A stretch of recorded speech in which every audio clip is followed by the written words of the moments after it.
Alam nyo, minsan may mga paliwanag na imbis na maglinaw, lalo pang nakakagulo, 'di ba? Yun mismo ang titingnan natin ngayon. Isang debunking post na ang goal sana ay ituwid ang mga issue, pero parang sila pa yung nahulog sa sarili nilang patibong dahil sa mga kontradiksyon. Nagsimula ang lahat sa isang salita, protocol. Ito raw yung dahilan. Pero ang tanong, sapat na ba talaga yan para bigyang katuwiran ang isang serya ng mga, sabihin na nating, kaduda-dudang pangyayari? Tingnan natin.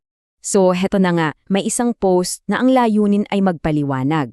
Pero, nung sinuri ito ng maigi, doon lumabas yung mga malalaking butas sa kwento. Ang resulta? Yung paliwanag mismo, kailangan na rin ng sariling paliwanag. Sa pagsusuri, may 4 na pangunahing problema na lumitaw. Okay, isa-isahin natin, oh. Una, yung timeline, parang imposible. Pangalawa, yung lokasyon, nagbabanggaan. Pangatlo, yung paggamit ng salitang protocol versus kung ano ba talaga ang nangyari. At pang-apat, yung biglang pag-iba ng usapan papunta sa citizenship na parang pang-distract lang. Tara, himahin natin yan lahat. Umpisahan natin sa pinaka-basic, yung oras. Kasi sa kahit anong kwento, importante yan, di ba? Pero dito pa lang, ayon sa analysis, may malaki ng sablay. Isang timeline na parang hinahabulang oras at mukhang imposibleng mangyari. Ito raw yung nangyari, 10 p.m. umalis papuntang airport para sa isang flight ng hating gabi. Kung titingnan mo ng mabilisan, parang, okay, pwede. Pero pag sinuri mo yung detalye, doon mo makikita kung gaano kagipit yung oras para sa lahat ng kailangan gawin. At dito talaga lumalabas yung problema. 60 minuto, isang oras lang para magbiyahe, mag-check-in at dumaan sa security para sa isang international flight. Ayon sa analysis, operationally improbable yan. Sa madaling salita, halos imposible. Teka, hindi lang pala yung oras ang problema. May mas malaki pa. Sabi sa pagsusuri, baka yung mismong midnight flight hindi naman talaga nag-e-exist.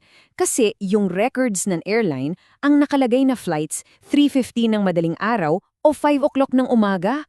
Walang hating gabi. Okay, kung tingin nyo malaki na yung problema sa timeline, yung susunod, mas grabe pa. Ito yung tinatawag na bilocation paradox. Basically, isang kontradiksyon na, labag sa batas ng kalikasan. Tingnan nyo to, dalawang magahibang claim para sa iisang araw. Sa isang banda, sinasabing nasa flight na papuntang Europa. Sa kabilang banda, nandoon daw sa Villamor Air Base sa Manila. Gets nyo na yung problema, di ba? At yan yung simpleng tanong ng mga fact-checker. Paanong nangyari na ang isang tao ay nasa eroplano at kasabay nito nasa isang air-based sa Manila sa iisang araw? Physically, imposible talaga yan. So, dahil sablay na yung mga ebidensya sa oras at lugar, lumipat na yung pagsusuri sa mismong argument. Paano ba ipinipresenta yung kwento? At dito nila nakita yung paggamit ng mga logical fallacies, mga palusot sa lohika. Balikan natin saglit yung salitang protocol. Kasi nilinaw dito sa analysis yung malaking pagkakaiba niyan sa isang security breach. Ang protocol may permiso, authorized. Ang ginawa raw ayon sa mga alegasyon, malayo sa protocol.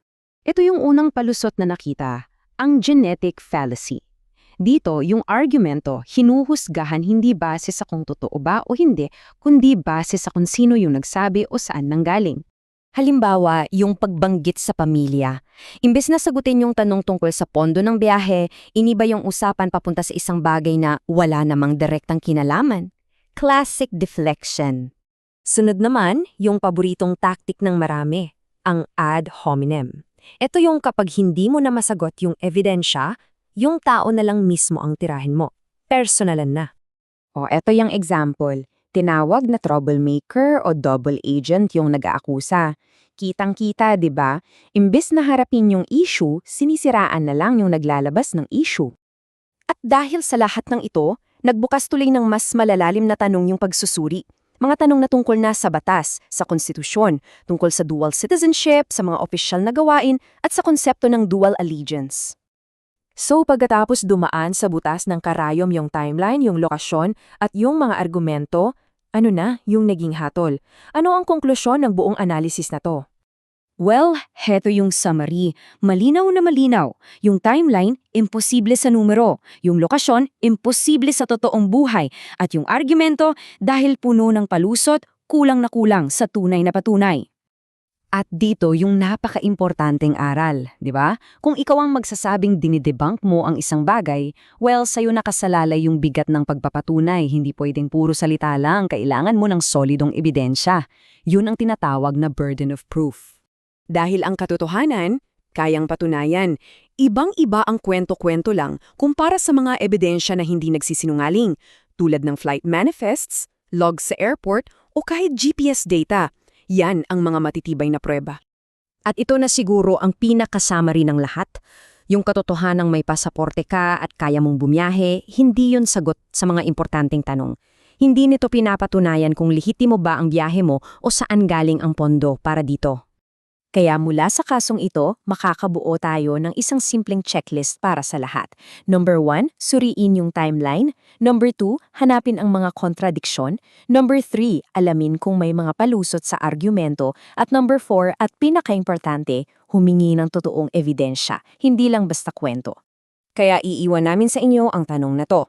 Sa panahon ngayon, ang dami-damig naglalabas ang kwento, ano ba talaga ang halaga ng ebidensyang kayang patunayan?